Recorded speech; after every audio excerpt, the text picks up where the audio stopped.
Izin bertanya ke Asep, Siap. hukumnya gimana kalau memberi makanan ke orang yang lagi ngagodin, apakah menang pahala atau menang dosa? Terima kasih. Perihal setan di bulan puasa, bukankah setan itu diikat selama puasa?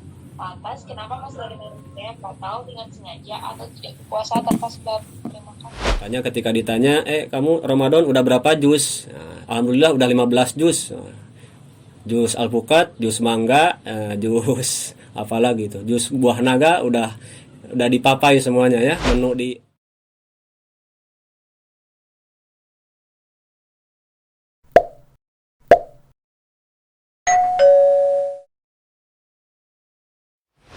Karena ketika saum tidak didasari iman, tidak didasari dengan kesadaran akan adanya Allah dan akan adanya kalamullah, akan adanya perintah dari Allah, ya puasanya hanya ikut-ikutan saja. Ketika ditanya, kenapa lo puasa misalnya? Orang-orang pada puasa sih, saya ikut puasa aja, contohnya kayak gitu. Kenapa kok misalnya sekarang puasanya hari ini atau ada perbedaan dalam hal berpuasa? Nah, itu kan akan dipinta pertanggungjawaban. Kepada siapa kita ikut, atas instruksi siapa kita melaksanakan saum, ya. Itu harus jelas keilmuannya. Jangan sampai kita puasanya tidak ditilai oleh Allah karena memang puasanya bukan karena Allah, karena budaya saja, karena ikut-ikutan saja, ya.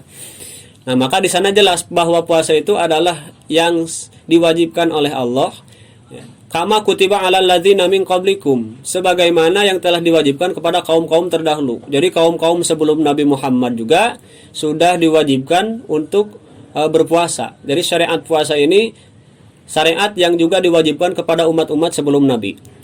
Dan kita harus paham ya, para nabi itu dari zaman Nabi Adam sampai ke zaman akhir, dari awal kerasulan atau dari nabi pertama yaitu Nabi Adam alaihissalam sampai rasul terakhir yakni Habibana Nabiyana Muhammad sallallahu alaihi wasallam, itu sama mempunyai misi dalam segi akidah, itu mengajak manusia bersyahadah atau mengajak manusia mengikrarkan la ilaha illallah, mengajak manusia bertauhid kepada Allah. Itu sepakat semuanya juga. Tapi dalam sisi syariah atau dalam segi pelaksanaan ibadah, nah ini dalam konteks atau situasi di tiap zaman Nabi itu berbeda-beda. Ritual sholatnya Nabi Musa, ritual sholatnya Nabi Isa, ritual sholatnya Nabi Ayub, dan dengan sholat kita umat Nabi Muhammad tentunya ada perbedaan. Tapi intinya atau esensinya sama. Gitu. Ada mungkin syariat yang diwajibkan kepada umat Nabi Musa, tapi nggak diwajibkan kepada umat Rasul gitu ya. Atau ada yang sekarang baru disyariatkan, umat sebelumnya tidak ada. Nah, kalau saum ini sudah diwajibkan bagi umat-umat terdahulu, termasuk kaum Nabi Musa, termasuk kaum Yahudi Nasoro, sebetulnya mereka diwajibkan juga untuk berpuasa. Makanya kita kenal saum Nabi Daud ya. Nah, ternyata Nabi Daud juga kan sudah diperintah untuk berpuasa. Apalagi dengan kekuasaan atau kekayaan yang diberikan oleh Allah, ya tentunya untuk menjaga hati beliau, untuk menjaga keikhlasan, kemurnian ibadah beliau supaya tidak tergoda dengan harta atau kepemimpinannya tidak terlena, dan sebagai contoh bagi umatnya, ya tentunya beliau mencontohkan yang terbaik. Ibadahnya pun saumnya satu hari satu hari buka, satu hari saum kan Nabi Daud itu. Nah itu supaya kita juga tidak merasa berat ketika diperintah puasa. Ya. Kalau kita misalnya punya kakak misalnya, kakak kita bisa berpuasa. Nah, terus puasa itu diwajibkan kepada kita. Nah, ketika kita merasa berat, kan sudah ada contoh sebelumnya. Tuh kakak kamu aja kuat, masa kamu enggak? Nah, itu menjadi motivasi juga. Ketika diwajibkan kepada kaum sebelumnya, nah itu menjadi motivasi untuk kaum kita yang sekarang, ya, kondisi kita sekarang, berarti kita juga mampu. Kalau yang umat terdahulu saja bisa, kita juga bisa. Dan juga ini sebagai tanda bahwa saum itu adalah ibadah yang sangat bermanfaat. Nah, ini yang akan kita bahas sedikit ya mungkin dalam pertemuan kali ini. Sangat bermanfaat, baik kepada ranah ritual pribadi manusia atau kepada diri pribadi atau kepada ranah sosial, kepada konteks jama'i ya, menyeluruh sisi sosial ya. Maka dalam ibadah saum ini sangat luar biasa banyak hikmahnya. Yang intinya di akhir ayat Allah bilang la'allakum tattaqun, supaya kamu semuanya itu adalah menjadi orang-orang yang bertakwa, itu ya, menjadi orang-orang yang bertakwa. Dan banyak sekali keutamaan ya untuk memotivasi kita. Rasul banyak dalam hadisnya. Salah satunya tadi yang sudah dibacakan tadi dalam muqaddimah, di surga itu lil jannati babun yuqalu lahur rayyan. Di surga itu ada pintu yang namanya ar-rayyan. Dan pintu itu hanya dimasuki oleh orang-orang yang berpuasa. Hanya orang-orang yang berpuasa yang bisa masuk. Yang tentunya puasanya benar-benar ya. Nah, kita juga harus tanya pada diri kita, selama kita saum 15 hari ini atau selama seumur-umur kita puasa dari tahun ke tahun, apakah puasanya itu sudah benar atau tidak, gitu ya? Apakah sesuai dengan sunnah Rasul atau tidak? Contohlah manfaat saum, di samping jangan dulu bahas batin, dalam segi jasad saja kan. Manusia ini kan terdiri dari beberapa unsur. Ada unsur apa saja? Yang pertama ada jasad atau jasmani ya. Nah, ini yang paling kelihatan dalam diri kita. Ada kelihatan kan, yang on cam kelihatan, ada yang perempuan, ada yang laki-laki, kelihatan dari cara berpakaiannya. Terus ada yang mungkin yang mancung, yang pesek, yang hitam, yang putih gitu ya. Nah, itu dohir, jasad. Yang tinggi, yang pendek, yang gemuk, yang kurus. Nah, itu dohir. Apakah puasa ini hanya ibadah ritual saja tanpa ada manfaat kepada jasad? Ternyata tidak. Rasul pun dalam hadisnya bilang, sumu tasihu, berpuasalah kamu maka kamu akan sehat. Jadi puasa ini juga Rasul ya, bukan dokter, bukan alumni kedokteran, bukan alumni universitas IPA biologi, belum pernah belajar anatomi tubuh, tapi Rasul dengan detail ya, sangat jelas kalau bicara tentang kesehatan, sangat menjaga kesehatan. Dan salah satu cara untuk menjaga kesehatan itu adalah justru dengan saum ya. Tapi dengan catatan, saumnya tadi harus sesuai dengan sunnah Rasul ya. Salah satu sunnah saum kan mengakhirkan sahur ya, mengakhirkan sahur. Jadi sahur itu baiknya kita ambil waktu yang dekat dengan azan subuh ya. Kalau di kita ada waktu imsak ya, barangkali ada yang belum tahu ya.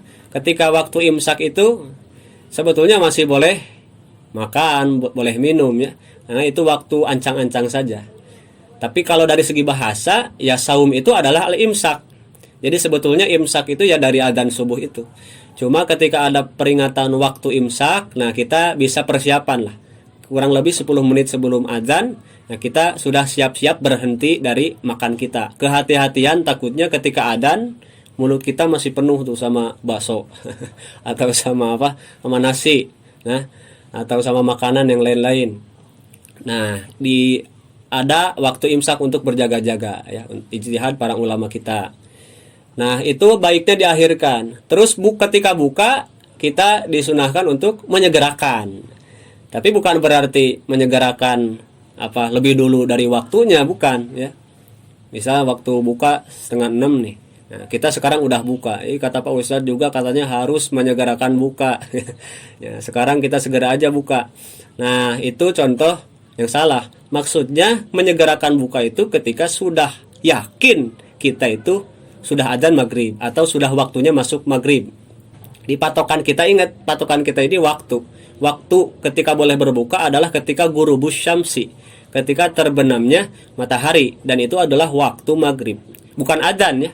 Takutnya nanti adzan dilarang, di kampung kita nggak ada yang adzan, kita nungguin aja orang adzan ya sampai malam nggak ada yang adzan, akhirnya nggak buka-buka karena puasa kita tergantung adzan ya. Tapi kalau kita udah yakin waktunya udah masuk, ya udah kita buka aja. Barangkali listrik mati atau nggak ada yang bisa adzan, misalnya cewek semua gitu ya. Nah, seperti itu. Jadi Islam itu indah. Jadi puasa itu bukan melarang kita untuk makan saja, tapi mengatur pola makan sebetulnya. Supaya bukan melarang makan, tapi hanya memindahkan waktu makan supaya lebih teratur. Dan makanan yang dikonsumsi pun kan makanan yang dikonsumsi oleh orang Islam, apalagi ketika saum, itu harus betul-betul halalan thayyiban, ya. Halal dan baik. Ada yang halal tapi nggak baik. Contoh, itu tergantung masing-masing. Contoh, ada yang nggak kuat makan pedas, ya. Pedas itu halal tidak? Atau cabai itu kan halal, ya. Orang makan cabai 1 piring, ya, cabai halal. Tapi kalau misalnya berdampak berdampak jelek terhadap kesehatan, maka itu tidak thayyib, nggak bagus. Nah, maka harus yang bagus juga. Coba ada nggak di hadis Rasul disunahkan berbuka dengan seblak atau dengan gehu hot jeletot misalnya, ya, atau dengan boba yang esnya itu penuh, atau dengan pop es misalnya. Nah, barangkali yang menjadikan orang sekarang gampang sakit atau puasanya itu justru membuat sakit, bukan puasanya yang salah, tapi pola dia berpuasa yang salah. Tidak mencontoh kepada Rasulullah Shallallahu Alaihi Wasallam. Kita makan dari jam 5 udah segala dibeli, ya. Udah beli sirup, terus udah beli sop buah, jus. Makanya ketika ditanya, kamu Ramadan udah berapa jus? Alhamdulillah udah 15 jus. Jus alpukat, jus mangga, jus apalagi itu, jus buah naga udah dipapai semuanya, ya, menu di tukang jus itu. Bukan jus Al-Qur'an yang dibaca. Nah, jadi semua menu apalagi Ramadan ini aneh-aneh, ya. Muncul makanan yang di pinggir-pinggir jalan yang biasanya nggak ada yang jualan pun jadi rame. Nah, akhirnya jadi godaan untuk kita, sehingga makanan kita tidak terkontrol. Akhirnya makan sampai perut penuh. Di kitab Bidayatul Hidayah itu ada ungkapan Imam Al-Ghazali. Dicatat di sana, Allah itu benci bahasanya tuh wadah yang paling Allah benci adalah wadah makanan yang ada dalam perut kita ketika dipenuhi oleh makanan yang halal. Jadi terpenuhi dengan makanan halal saja Allah tidak suka. Maksudnya Allah tidak suka perut kita ini diisi sampai terlalu kenyang, gitu, ya. Makanya ada istilah berhentilah sebelum kenyang kalau makan itu. Kita mah udah kenyang karena masih ada makanan di depan kita yang sayang kalau dikasih orang lain, akhirnya dipaksain masuk. Akhirnya cek Sunda mah kamerkaan, ya, teu bisa usik. Teu bisa usik. Ketika taraweh itu akhirnya mager, ya, akhirnya ngantuk. Nah, itu contoh yang tidak baik. Mungkin puasanya sah secara dohir, tapi secara pahala atau secara kesehatan jasad saja itu malah membahayakan atau malah tidak baik untuk kesehatan. Tapi kalau kita betul-betul, jasad ini pun akan teraih kemanfaatan saum, ya. Itu dari segi jasad. Terus dari segi ruhiyahnya juga. Karena yang paling sempurnanya saum itu watamamus saumi adalah ketika kita bisa kaful jawarih an maharimillah, ketika kita bisa menahan anggota badan dari mulai ujung rambut sampai ujung kaki ke dalam untuk terjaga dari keharaman-keharaman yang sudah dilarang oleh Allah.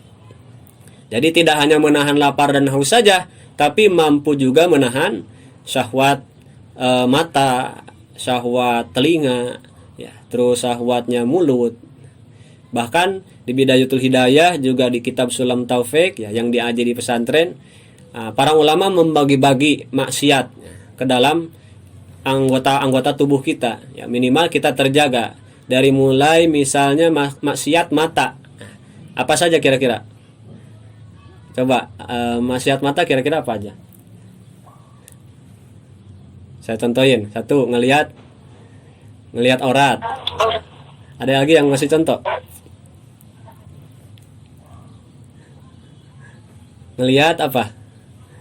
Ngelihat yang lawan jenis, yang bukan mahram. Nah, itu masih maksiat, ya, dengan disertai syahwat. Makanya hati-hati untuk para akhwat, untuk para saudari perempuan, ya.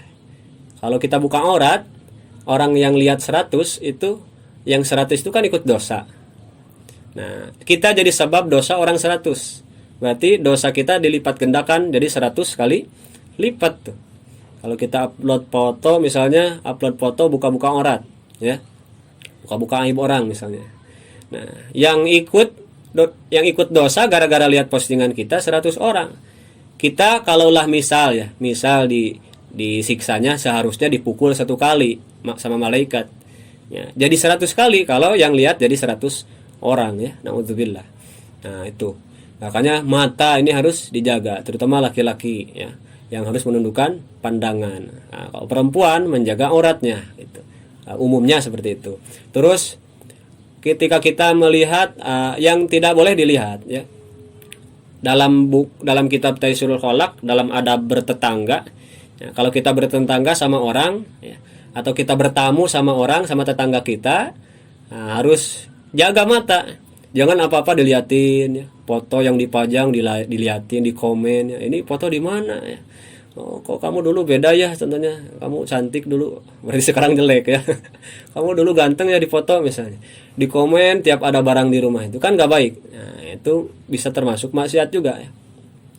Kita melihat atau melihat yang menyebabkan orang gak enak, atau kita melihat dengan pandangan yang tidak mengenakan, pandangan menghinakan atau pandangan sinis, itu pun termasuk maksiat mata ya. Terus telinga, maksiat telinga apa aja? Mendengarkan orang yang gibah. Hati-hati. Kita gak ikut ngomong pun cuma dengerin misalnya.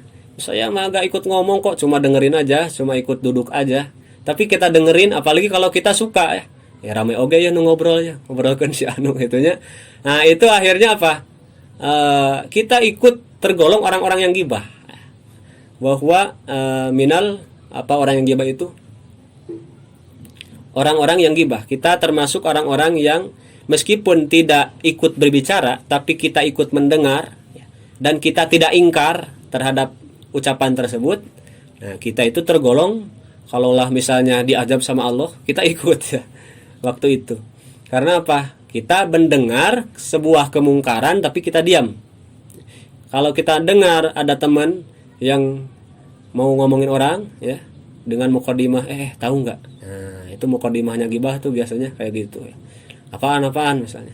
Itu teman sekelas kita itu yang kemarin juara dai itu juara nasional katanya, tapi kok nggak bagi-bagi ya contohnya hadiahnya. Paling dia mau nyogok doang misalnya. Pokoknya diomongin. Ternyata kita asik dengerin. Kalaulah yang baik itu ketika kita dengar kemungkaran, kita kalau bisa pergi, ya. Kalau bisa peringatkan, kita ingatkan. Dibekam mulut nak kurangnya. Ulah gibah gitu. Dosa, nanti celaka gitu. Karena dosa gibah itu ngeri banget. Kalau dosa jinah, kita tobat dari dosa jinah kita antara kita dengan Allah. Kalau kita tobat sungguh-sungguh, Allah terima tobat. Tapi kalau dosa ngomongin orang, kalau kita belum dapat ridho sama orang yang diomongin, bisa jadi dosa kita terus sampai akhirat, sampai mati ya. Kita punya kebaikan pun dikasih sama orang yang kita omongin. Itu mendengar dari telinga. Jadi ikut mendengarkan sesuatu yang haram, kita termasuk ke dalam keharaman tersebut. Atau maksiat mulut. Ya, tadi sudah gibah. Terus banyak kalau mulut. Paling bahaya mulut. Berbohong. Apalagi? Gibah, berbohong, mengadu domba, ya. Mengadu domba. Kemarin si A ngomongin kamu misalnya. Misalnya ada orang yang ngomongin Pak Ketua Hima misalnya, Bang Adi kemarin diomongin tuh sama Ibu Laila misalnya, katanya kerjanya gak bener. Nah, itu ngadu domba, itu merusak organisasi gitu. Kata siapa misalnya? Nah, misalnya diadu domba. Nah, itu orang yang namimah ya, kalau bahasa Arabnya, memindahkan omongan orang ke orang lain dengan tujuan merusak. Naklul qauli ilal ghairi. Dengan maksud merusak. Lil ifsad, untuk merusak. Nah, itu adalah namimah.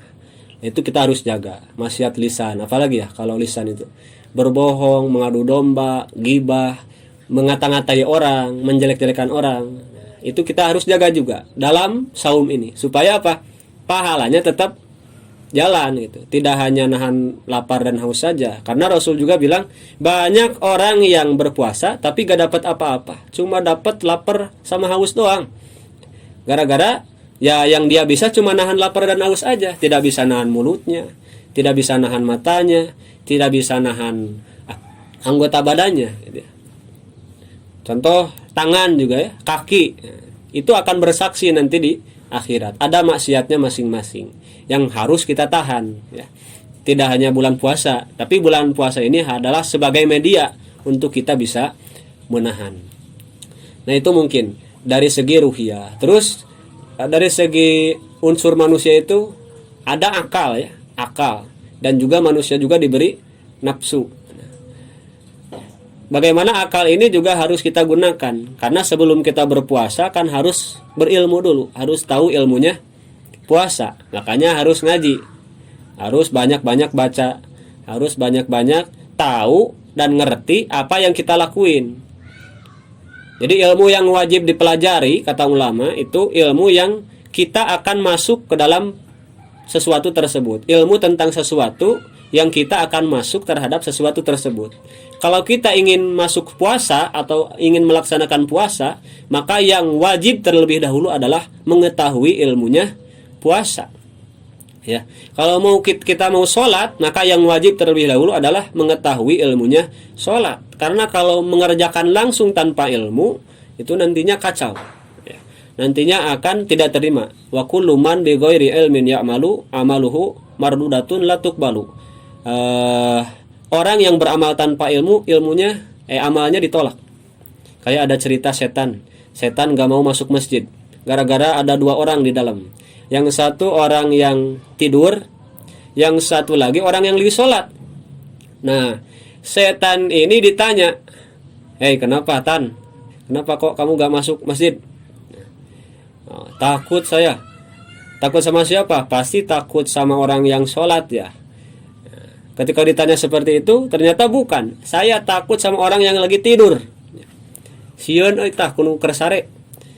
Lah nah, kenapa kok takut sama orang yang lagi tidur? Padahal kan yang ibadah itu yang sholat, kan kelihatannya gitu ya. Oh, ternyata yang sholat, dia sholatnya tanpa ilmu. Sholatnya tidak khusyuk, sholatnya cuma ingin dipuji orang dan sebagainya. Tidak ngerti bacaan yang dia baca itu, tidak ngerti ilmunya.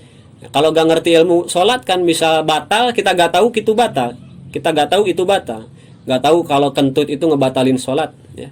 Contohnya pas kita kentut misalnya, ya bubar satu masjid gitu. Gara-gara kita terus aja sholat tanpa tahu apa kentut itu membatalkan sholat. Atau ketika ngomong misalnya, ketika ada yang kentut terus di pinggirnya ngomong, ini yang kentut siapa ya, bau banget misalnya. Terus disenggol sama yang pinggirnya, lu kalau sholat gak boleh ngomong gitu. Lah kan sama kamu juga ngomong, pokoknya nanti ribut kalau tidak tahu ilmu sholat. Nah seperti itu.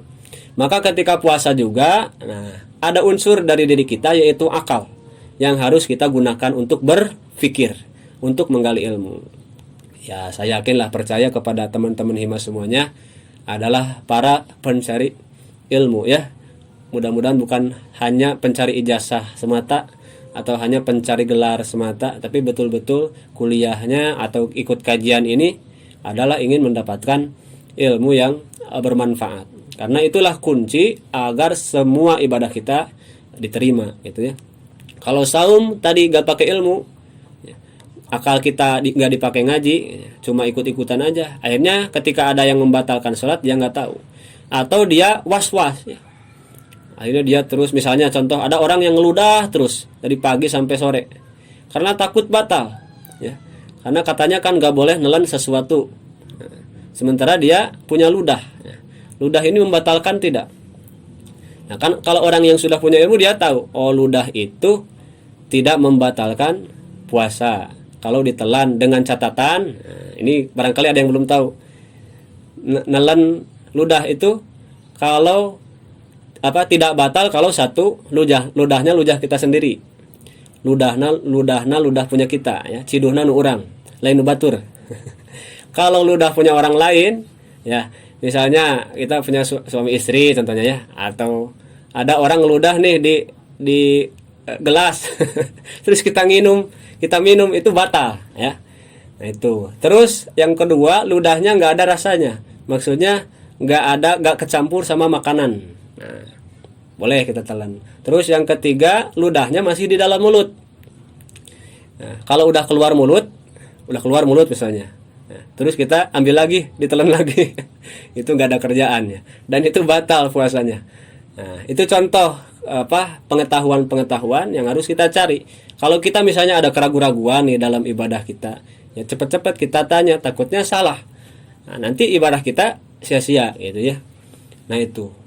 Nah, terus tambah lagi di dalam Ramadan juga kan ada zakat.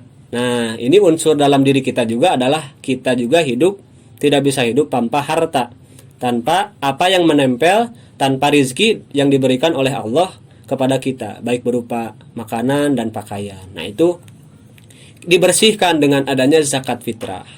Nah, itu juga harus kita persiapkan ilmunya, niatnya atau rukun syaratnya seperti apa zakat fitrah itu, supaya kita paham. Nah, itu motivasi tentang hikmah atau manfaat saum ya terhadap diri kita, baik terhadap jasad, ruh, terus akal ya, terus juga harta kita, sehingga semuanya bersih. Dengan adanya Ramadan ini kita dicas kembali ya. Kita yang kotor-kotor ini ibarat baju itu dicuci lagi sampai bersih, sampai suci. Kalau ibarat baterai itu Ramadan ini ibarat kita ngecas. Nah, kita ini baterai HP-nya. Kalau baterainya masih bagus, ketika dicas di Ramadan langsung kuat ya. Dicas 1 jam kuat dipakai 24 jam contohnya.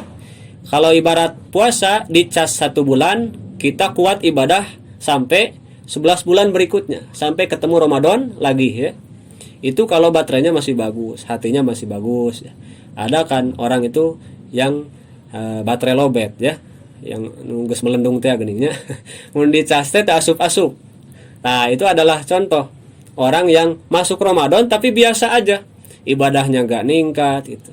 Pas udah keluar Syawal itu ya kembali kepada kesesatan dia itu ya. Atau ketika dicas masuk, tapi ketika dicopotin lagi casannya langsung drop lagi itu. Pas Ramadan rajin, ketika beres Ramadan langsung ya maksiat lagi itu. Oratnya dibuka lagi, maksiatnya dikereueuh deui gitu. Nah, ada juga yang emang udah rusak baterainya. Nah, kita hati-hati jangan sampai masuk kepada orang yang hatinya sudah rusak. Ketika masuk bulan Ramadan itu biasa aja, tanpa ada rasa apa-apa, nggak ada rasa spesial gitu. Ya biasa kayak bulan-bulan yang lain. Dia nggak puasa, dia nggak ibadah di bulan Ramadan. Nah, itulah yang diancam oleh Allah, dijauhkan dari rahmat dan diancam dengan nerakanya Allah Subhanahu wa taala. Nauzubillah min dzalik. Nah, maka para ikhwan atau teman-teman sekalian, di bulan Ramadan ini sikap kita ya, saya menyampaikan supaya lebih ringkas dan mudah ketangkep 5S. 5S menghadapi Ramadan ini, atau kita sedang menjalani Ramadan, alhamdulillah sudah sampai tengah-tengah, harus punya 5S. 1S yang pertama adalah senang. Kita harus senang ketika masuk bulan Ramadan. Maksudnya senang gimana? Senang dengan apa yang sudah diberikan oleh Allah, magfirahnya, terus Allah janji pahala kita dilipat gandakan gitu. Senang. Karena ulama-ulama dulu itu sampai 6 bulan sebelum Ramadan udah berdoa ingin dipertemukan dengan Ramadan. Berarti kan Ramadan itu dirindukan. Biasanya orang yang dirindukan itu kan orang yang disenangi. Gak mungkin kita rindu sama orang yang kita benci kan. Nah, maka Ramadan ini sangat dirindukan, sehingga ketika dekat Ramadan itu para ulama atau para sahabat itu sangat senang, menyambut dengan gembira. Jadi gak boleh sedih. Gak boleh itu artinya sedih. Atau kalau bahasa Sunda bukannya senang tapi malah sengah gitu. Karena apa-apa naik sekarang ya.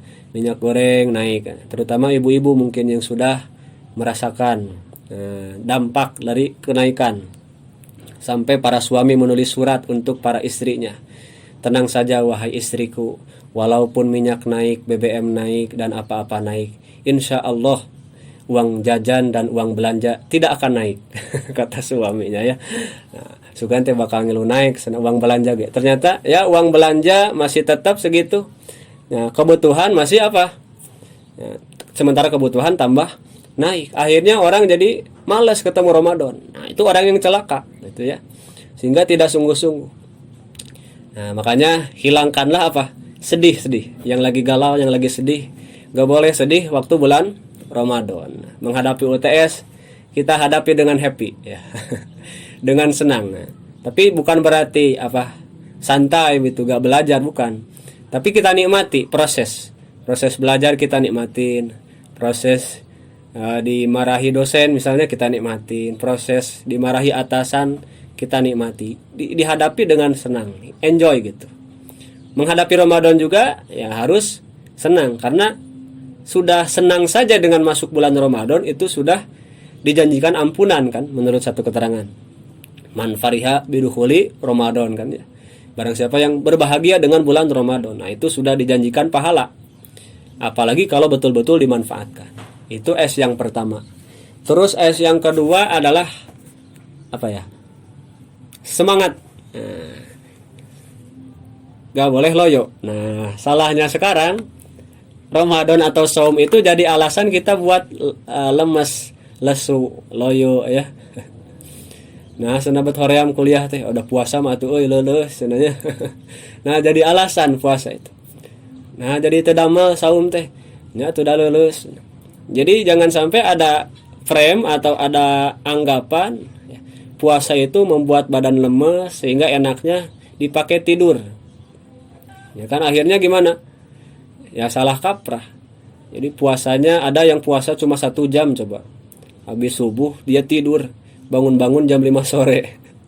Ada yang kayak gitu di sini. Nah, puasanya itu satu jam. Nah, maka esensi dari saum itu yang seharusnya menambah semangat, menambah giroh berjuang, jadi tidak ada. Kita tahu kan Ramadan itu Indonesia merdeka itu kalau nggak salah bulan Ramadan kan ya, 17 Agustus 45 itu.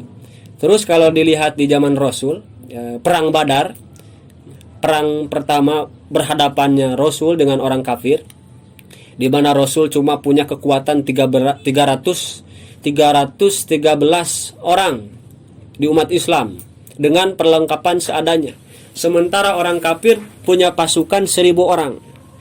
Orang kafir pimpinan Abu Jahal, Abu Lahab dan kawan-kawan sudah bernafsu dan sudah merasa kepedean gitu. Pasti saya akan bisa sekarang menghentikan Muhammad. Sudah bisa pasti mengalahkan kaum muslimin karena pasukan saya banyak, gitu kan. Karena kebencian mereka sudah sangat memuncak kepada Rasul dan para sahabat itu. Tapi dengan catatan kita harus tahu ya, Islam itu bukan agama perang. Maksudnya perang itu dalam rangka dakwah ya. Kalau tidak bisa diajak secara baik-baik, terus dia malah ngelawan, ya kita tidak boleh diam gitu. Jadi perang dalam Al-Quran pun disebut waqatilul ladzina yuqatilunakum. Perangilah orang yang memerangi kamu ya. Kalau orangnya baik tidak memerangi kita, ya gak boleh kita perangi, apalagi kita buat bom-bom gak jelas. Nah, itulah yang mencoreng ya nama baik Islam. Sementara perang Badar pun itu adalah ya intinya mempertahankan akidah, mempertahankan diri dari kebencian orang-orang kafir yang ingin memusnahkan orang muslim, ingin membunuh Rasul.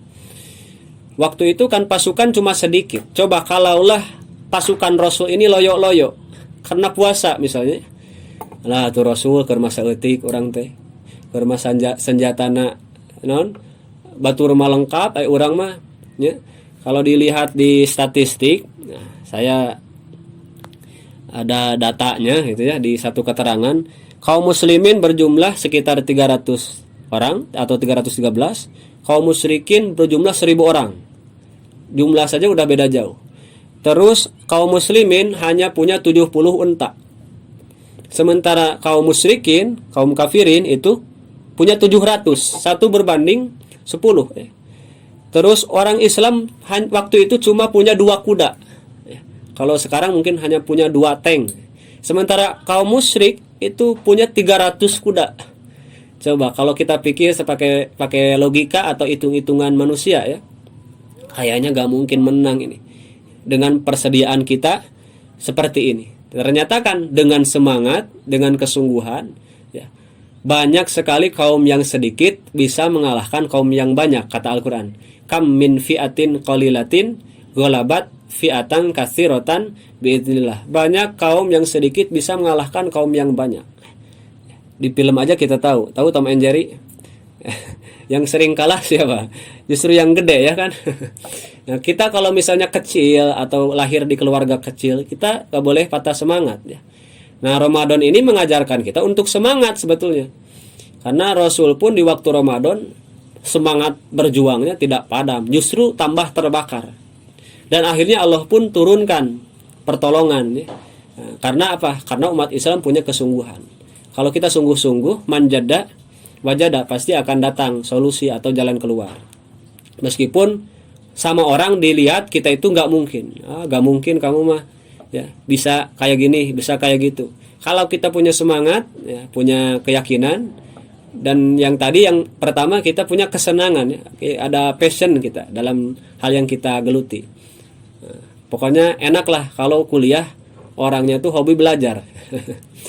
yang nggak enak tuh yang hobi tidur disuruh kuliah, itu berat gitu. Yang hobinya tidur. Tapi kalau memang belajarnya udah jadi kesenangan, berorganisasinya dia emang udah senang gitu, dia nggak akan jadi beban itu, justru akan akan datang manfaat dan pertolongan atau jalan-jalan kita untuk mencapai kesuksesan. Itu yang kedua, semangat. Lalu puasa juga, dalam menghadapi puasa kita harus punya yang ketiga, yaitu sabar. Nah, ini dalam pertemuan lalu sudah dibahas ya, kalau sabar itu terbagi 3 dan sebagainya. Dan puasa itu kan betul-betul melatih kesabaran, melatih disiplin. Meskipun udah 2 menit lagi mau buka, tapi kalau belum waktunya, meskipun makanan sudah di depan kita gak berani makan. Itulah kesabaran yang dididik oleh saum kepada kita ya. Atau juga bisa dibahasakan kedisiplinan. Jadi orang yang berpuasa itu harus berdisiplin kan ya. Kalau lagi makan terus dengar ada di masjid ngumumin imsak, atau misalnya 5 menit lagi adzan subuh, buru-buru meskipun makanan masih banyak, ya kita tinggalkan buru-buru karena kita disiplin. Coba kalau disiplin itu kita terapkan di kampus misalnya, contoh riungan barudak 5 contohnya jam 5 atau jam 7. Sebelum jam 7 udah datang gitu ya. Takut kalau telat. Itu kan hebat. Sementara kita sudah jadi budaya. Acara jam 7 mulai jam 8 gitu ya. Acaranya jam 1 mulai jam 2 gitu. Makanya kita disindir sama orang Jepang. Katanya di Indonesia ini kan mayoritas Islam. Di Islam itu kan punya ayat yang namanya Al-Asr wal Asri, demi waktu. Bahkan di Al-Quran banyak sekali ayat yang Allah bersumpah demi waktu. Sesuatu yang dipakai untuk sumpah itu berarti sesuatu yang penting ya. Seperti wasyamsi, demi matahari ya. Wal laili, demi malam. Wan nahari, demi waktu siang. Kenapa Allah sumpah dengan waktu? Waktu siang, waktu malam ya. Karena itu sangat penting. Kunci kesuksesan juga adalah dengan kita memanfaatkan waktu. Dan tentunya itu perlu kesabaran ya. Kalau belum waktunya ya kita sabar gitu ya. Orang lain udah beres tugas, kita belum, ya kita sabar. Nah, sabar itu bukan diam.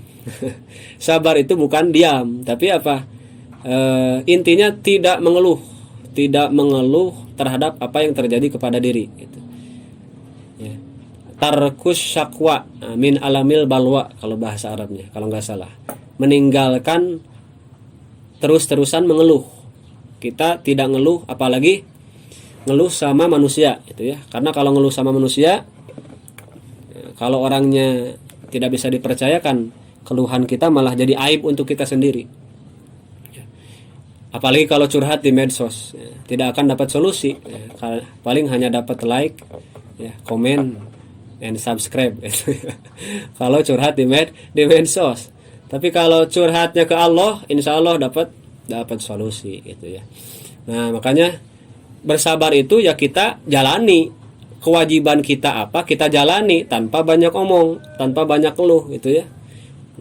Tugas banyak amat nih. Kalau sekeras apapun kita maki-maki tugas kita, ataupun dosen kita yang ngasih tugas gitu ya, kita omongin, tetap aja tugas itu harus dikerjain gitu ya, bukan kita keluhkan. Itu orang yang sabar itu ya yang berusaha tetap menjalankan apa yang harusnya dilakukan gitu. Sabarnya orang sakit ya berobat gitu. Nah, bukan malah aduh ini sakit tapi dia nggak berobat, diobatin nggak mau, cuma bisa aduh-aduhan aja. Nah, kayak gitu. Itu justru orang yang nggak sabar. Nah, puasa ini melatih apa? Untuk kita bersabar.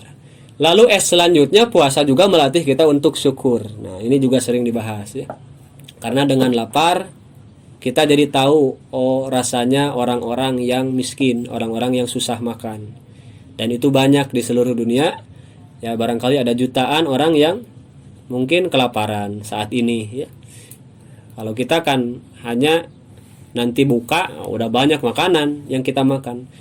Kalau di Palestina misalnya, yang baru kemarin kita dengar berita yang menyedihkan ya, atau di daerah konflik, ya boro-boro kita ngadain bukber kan ya.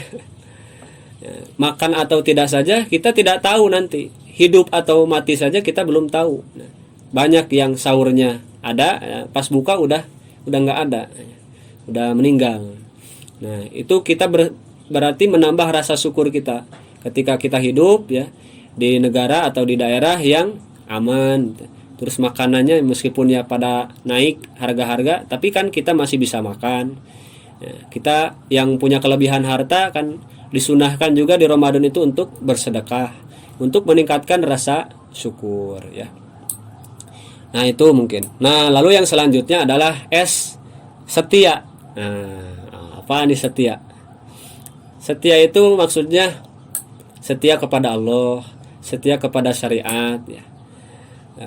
Istiqomah lah kalau bahasa agamanya. Karena Allah itu cinta atau bersama dengan orang-orang yang setia, yang loyal ya, yang taat kepadanya. Berbeda dengan orang yang selingkuh. Katanya ibadah sama Allah, tapi kalau gak dipuji sama manusia marah, itu kan. Katanya ibadah karena Allah, tapi diposting-posting misalnya, pengen dilihat ya. Pas buka bersama misalnya dipoto ya. Jadi ditambah adab makan itu selain berdoa itu harus buat foto kayaknya ya kalau di kita. Karena apa-apa diposting misalnya. Alhamdulillah puasa pertama lancar, alhamdulillah taraweh ke hari ke-15 itu. Dengan niat dia untuk pamer. Tapi kalau niatnya untuk syiar gak masalah, tapi ya hati-hati aja gitu ya. Kalau misalnya kita tergelincir dalam hal niat, nah itu kan berarti nggak setia ya, nggak setia sama Allah. Katanya ibadah karena Allah, tapi kamu misalnya ingin dipuji sama manusia. Atau dalam hal misalnya setia terhadap waktu, ketika waktunya taraweh ya, kita taraweh, jangan berpaling. Sementara di Sunda ini kan ada istilah taraweh teh mimiti hungkul, ujung tungtung ya.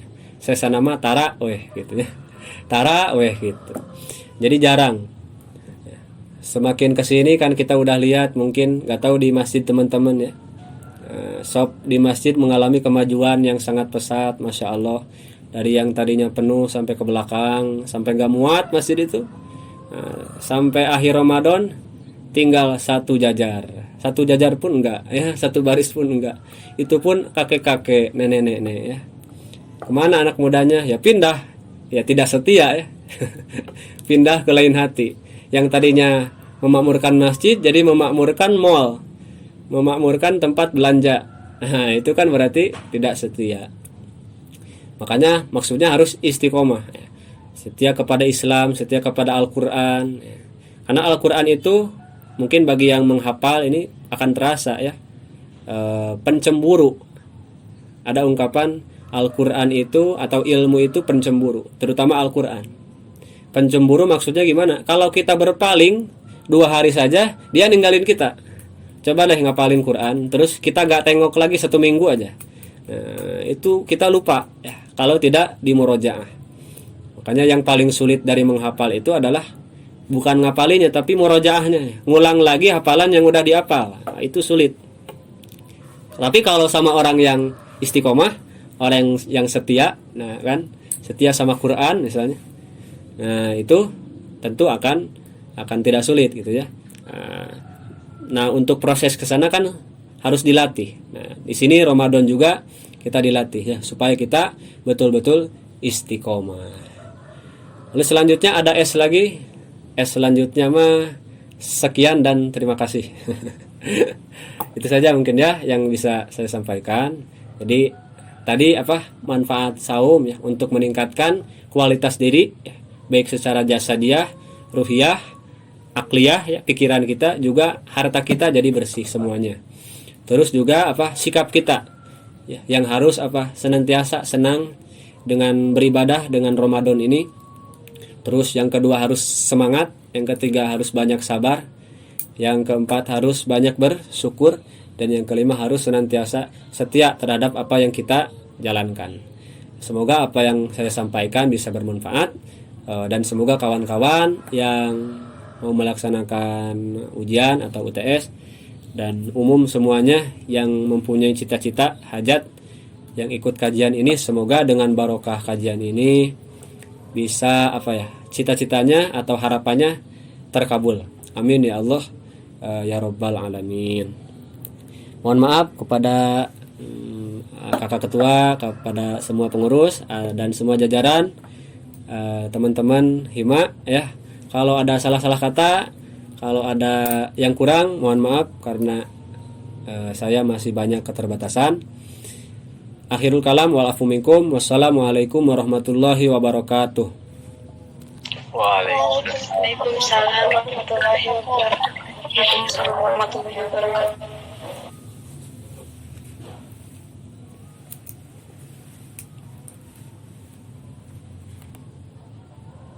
Baik, terima kasih kepada Kang Ustadz Asep Muhammad yang telah menyampaikan materi yang sangat luar biasa, Masya Allah.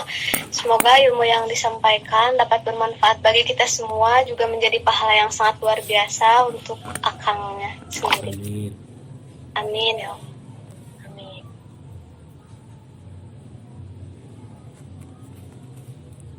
Untuk selanjutnya, barangkali ada pertanyaan dari akang-akang dan teteh-teteh adik semuanya.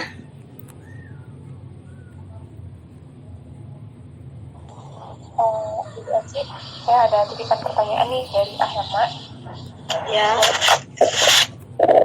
Dari sana hormatnya ini pertanyaannya perihal tentang Suaranya kurang kencang.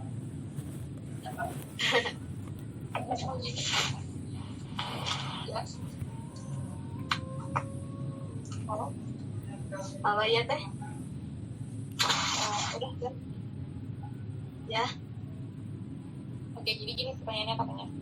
Perihal setan di bulan puasa, bukankah setan itu diikat selama puasa? Lantas, kenapa Mas dari Indonesia batal dengan sengaja atau tidak berpuasa tanpa sebab? Terima kasih. Itu akan pertanyaan. Terima kasih teh. Boleh langsung dijawab akan atau gimana? Boleh, atau ada lagi? Kalau belum ada, saya jawab aja ya. Tadi pertanyaannya ini langsung dijawab aja. Boleh?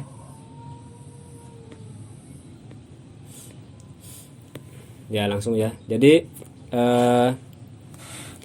kan setan itu di hadis ya, ada itu di mana di bulan Ramadan pintu-pintu surga dibuka, pintu-pintu neraka ditutup, dan setan-setan dibelenggu. Itu ada hadisnya, diikat. Nah, itu bisa bermakna pintu surga itu bisa memang pintu surganya yang hakikatnya dibuka, terus pintu nerakanya benar-benar ditutup, atau setan-setan benar-benar dibelenggu. Ada juga makna yang kedua, dalam hal orang akan lebih mudah melaksanakan di bulan Ramadan itu, orang akan lebih mudah melaksanakan sesuatu yang mengantarkan dia ke surga, dan akan lebih mudah meninggalkan sesuatu yang mengantarkan dia ke neraka.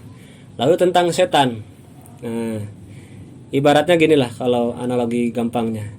Misalnya ada guru yang ngajarin gak benar, guru maling misalnya, guru copet. Guru copet ini punya murid 5 itu ya.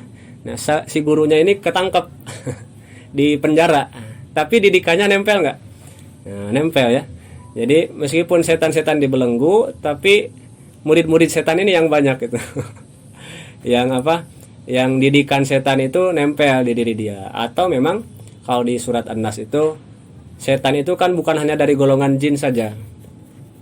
Alladzi waswisu fi sudurin nas minal jinnati wan nas. Nah, ada setan di golongan manusia.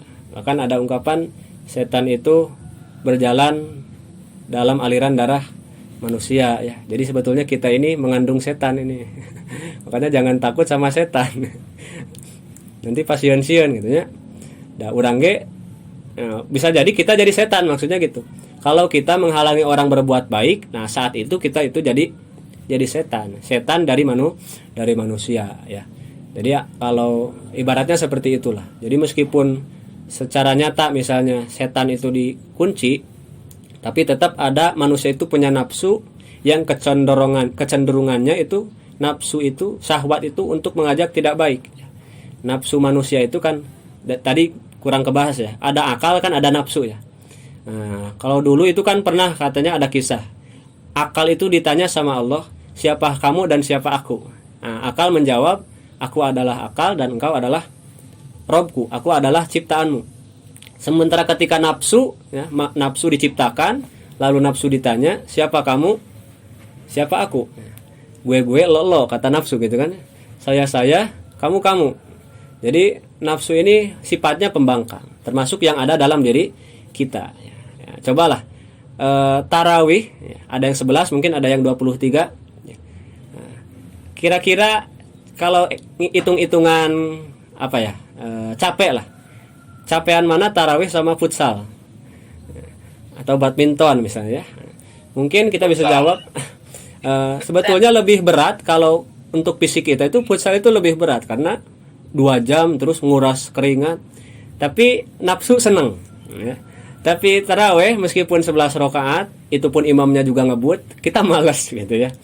Nah itu karena masih ada, itu mungkin jawabannya, masih ada nafsu yang awalnya sudah terdidik atau tersibgoh oleh pengaruh setan, sehingga didikan setan ini nempel gitu. Ibarat didikan guru kepada murid yang nempel meskipun gurunya udah nggak ada kayak gitu. Mungkin itu bisa menjawab. Ada lagi? Terima kasih Kang. Terima kasih Kang. Akang dan tugas yang lainnya, apakah ada pertanyaan? Saya ingin bertanya. Boleh. Assalamualaikum Ustaz. Apakah kalau kita tidak menunaikan sholat wajib, apakah puasa kita diterima? Terima kasih. Oh iya.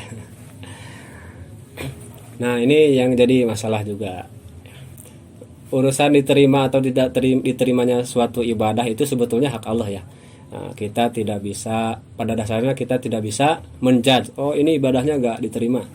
Tapi dengan indikator atau dalil yang jelas gitu, nah, bahwa pahala puasa, apalagi sholat ya, kalau sholat yang wajib boro-boro ditinggalin, kita masih sholat tapi sholat kita malaweng, sahun, atau sholat kita lalai, itu diancam oleh neraka well ya. Jadi kalaulah hitung-hitungan gampang, mungkin untuk kawan-kawan mahasiswa supaya cepat paham, misalnya puasa ini mendatangkan pahala 10, nah, sholat misalnya pahala 10, kita mungkin saumnya diterima tapi kita nggak sholat, ya habis ganjaran saum kita untuk bayar itu sholat, artinya ya tidak akan diterima. Bahkan tadi ketika kita misalnya boro-boro tidak sholat ya, kita tidak bisa jaga lisan saja ya, kita tidak bisa jaga ucapan, kita menggibahi orang, itu bisa membatalkan pahala puasa itu ya, pahala puasa. Apalagi ini kalau tidak sholat ya. Nah ini juga bisa menyebabkan pahala saum kita tidak diterima. Apalagi sholat itu Kalau rukun ya nomor 2. Seharusnya kita benar sholat dulu ya.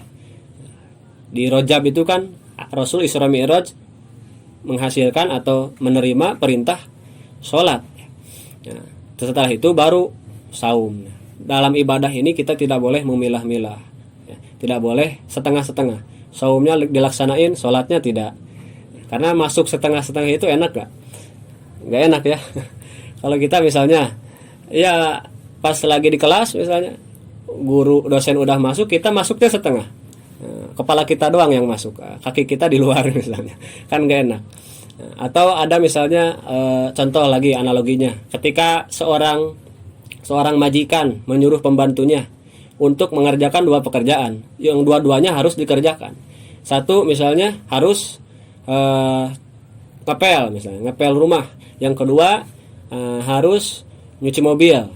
Dua-duanya ini harus dilaksanakan. Kalaulah tidak dilaksanakan salah satu, tetap akan mendatangkan marah dari majikan tersebut. Apalagi kalau yang dilaksanakannya yang enak-enak aja. Misalnya, nih tolongin dong itu bersihin lantai WC, cuci ya, sikat WC. Terus yang kedua itu ada makanan di dapur, kamu habisin aja, sayang kalau dibuang misalnya. Jadi ada 2 perintah. 1 perintah untuk mencuci WC, 2 perintah untuk makan ya. Dia ambil yang enaknya aja, makan, habis makanan di dapur, tapi WC tidak dia cuci. Kira-kira majikan ini marah tidak? Tentunya akan marah ya, meskipun setengah dari perintah itu dilaksanakan. Maka ketika kita saum tapi tidak sholat, maka Allah juga akan marah gitu ya. Kecuali kalau kita betul-betul bertobat di akhirnya, itu beda lagi. Tapi pada dasarnya jangan kita gara-gara melaksanakan satu ibadah jadi lupa ibadah yang lain. Gara-gara sahur misalnya, habis sahur ketiduran, subuhnya kebablasan gitu. Bangun-bangun maghrib. Atau yang paling parah bangun-bangun udah lebaran. Jadi lewat saumnya semuanya. Nah itu mungkin ikhwan sekalian. Mudah-mudahan tidak puas. Supaya bisa mencari lagi, nanyain lagi sama yang lain ya, yang lebih ahli. Ada lagi? Atau udah cukup?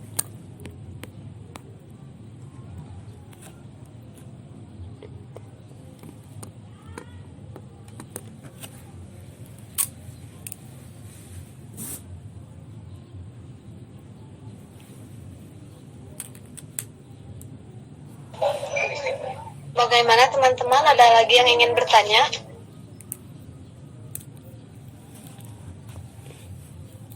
Atau udah gak kuat mau beli tajil?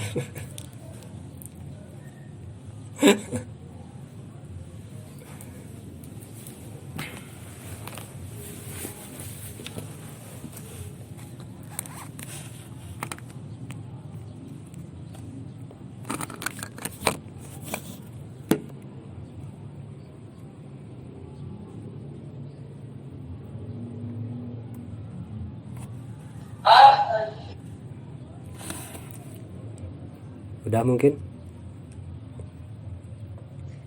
Baik, jika tidak ada pertanyaan lagi, selanjutnya ada. itu Mau bertanya saya. Ya, silakan A. Izin bertanya ke Asep. Siap. Hukumnya gimana kalau memberi makanan ke orang yang lagi ngagodin? Apakah menang pahala atau menang dosa? Terima kasih. Aduh, ini menolong terhadap suatu kemaksiatan itu berdosa ya. Jadi meskipun kita saumnya sampai tamat, tapi kita ngebantu orang untuk buka puasa, berarti kita sama orang tersebut gitu. Sama kayak kita nolongin begal, kita pinjemin pisau. Nih pisau nih buat ngebegal contohnya. Meskipun kita gak ikut ngebegal, kita dapat dosa orang ngebegal kayak gitu. Itu ya. Ya, Asep Nun. Iya, siap.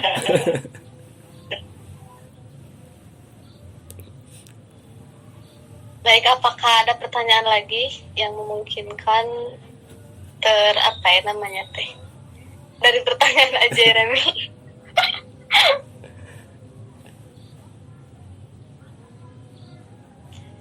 Jika tidak ada, saya lanjut. ke acara doa bersama sekaligus penutupan. Doa bersama untuk kelancaran UTS Kang. Amin. Asep Muhammad. Boleh? Bismillahirrahmanirrahim. Mari kita berdoa. Semoga semua urusan kita dilancarkan oleh Allah Subhanahu wa taala. Saum ibadah kita dan ibadah yang lainnya diterima oleh Allah Subhanahu wa taala.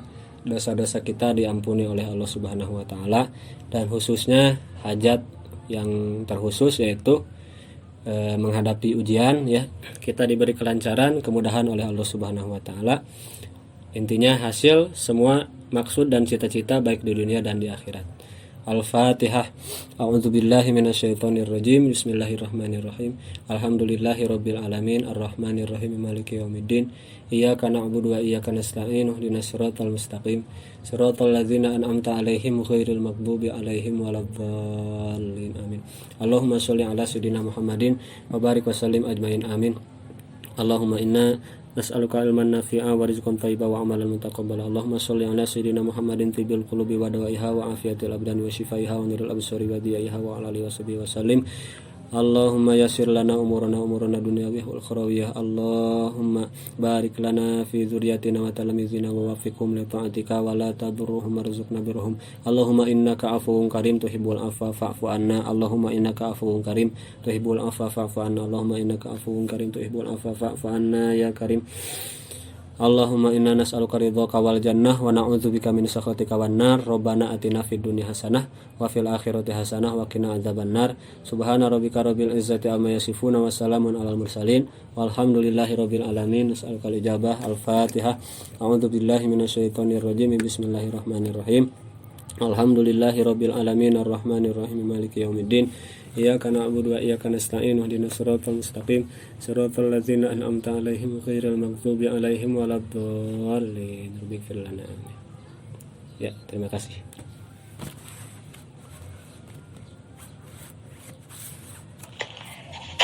Terima kasih kepada Akang Al Ustadz Asep Muhammad yang telah menyampaikan materi pada kabul kali ini.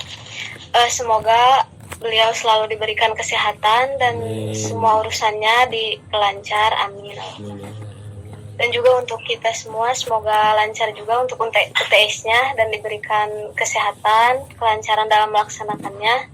Semoga ilmu yang kita dapatkan barusan bisa bermanfaat bagi kehidupan kita semuanya. Amin. Amin ya rabbal alamin.